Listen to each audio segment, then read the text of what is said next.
आपण जे गॅजेट्स वापरतो त्या प्रत्येकात एक छोटासा पण खूप महत्वाचा भाग असतो. तो म्हणजे रेझिस्टर. आणि आज आपण त्या रेझिस्टरवरच्या त्या रंगीबेरंगी पट्ट्यांचं कोडं सोडवणार आहोत.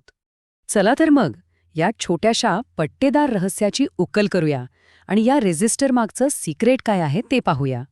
हा बघा, हा आहे तो रेझिस्टर.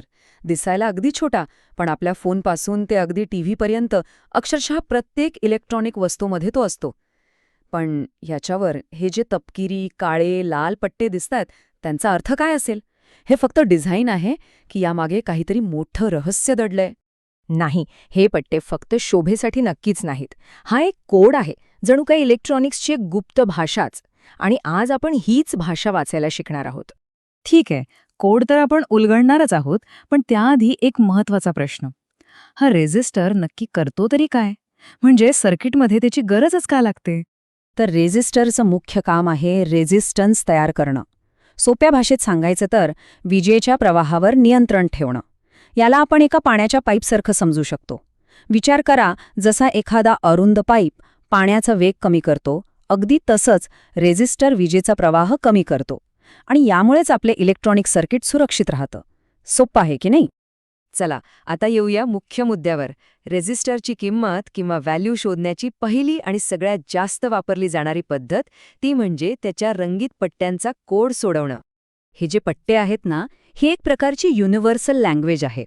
म्हणजे प्रत्येक रंगासाठी एक ठराविक नंबर ठरलेला आहे.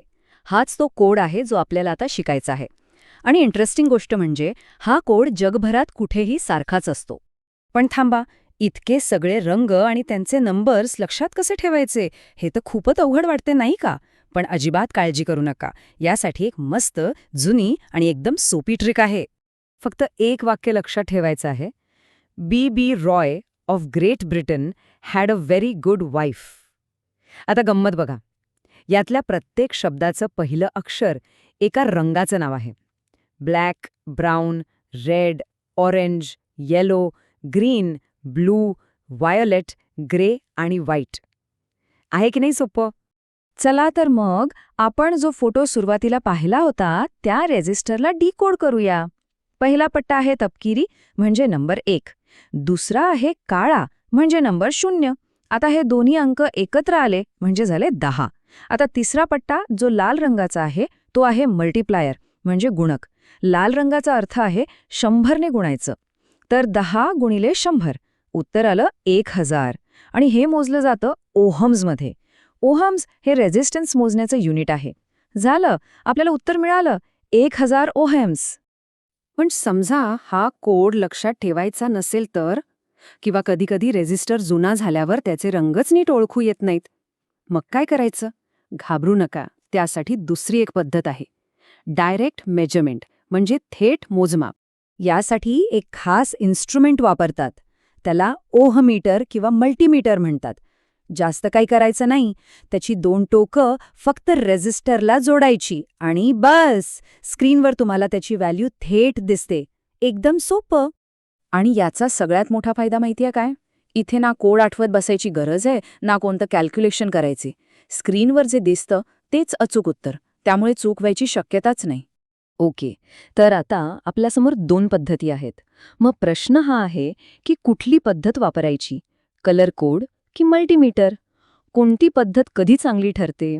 चला, यांची एक छोटीशी तुलना करूया. बघा, कलर कोड पद्धत एकदम फास्ट आहे. रेझिस्टर बघितला की लगेच व्हॅल्यू कळते, त्यासाठी वेगळं काही सामान लागत नाही. पण तोटा हा की रंग नीट दिसले नाहीत किंवा ओळखता आले नाहीत तर सगळाच गोंधळ होऊ शकतो. याच्या उलट मल्टीमीटर वापरलं तर उत्तर एकदम परफेक्ट, अचूक मिळतं. पण त्यासाठी ते मशीन जवळ असणं गरजेचं आहे. म्हणजे दोन्ही पद्धतींचे स्वतःचे फायदे आणि तोटे आहेत. तर आता बघा, रेझिस्टरची व्हॅल्यू काढण्याच्या दोन्ही पद्धती आता आपल्याला माहीत आहेत. जे सुरुवातीला एक मोठं कोडं वाटत होतं ते आता किती सोपं झालंय नाही का? त्यावर आपण आता मास्टरी मिळवली आहे. खरं तर रेझिस्टर कसा वाचायचा हे शिकणं म्हणजे फक्त एक टेक्निकल गोष्ट नाहीये. हे तर जणू काही इलेक्ट्रॉनिक्सच्या भाषेतील एक नवीन शब्द शिकण्यासारखा आहे. आणि ही भाषा जसजशी कळायला लागते तसतसं आपल्या आजूबाजूची उपकरणं कशी काम करतात हे अधिक चांगल्या प्रकारे समजू लागतं. तर मग थोडा विचार करा, आपल्या या टेक्नॉलॉजीच्या दुनियेत अशा आणखी कितीतरी गुप्त भाषा दडलेल्या असतील ज्या उलगडण्याची वाट पाहत आहेत? या प्रश्नावर विचार नक्की करा. भेटूया पुढच्या वेळी एका नवीन विषयासोबत.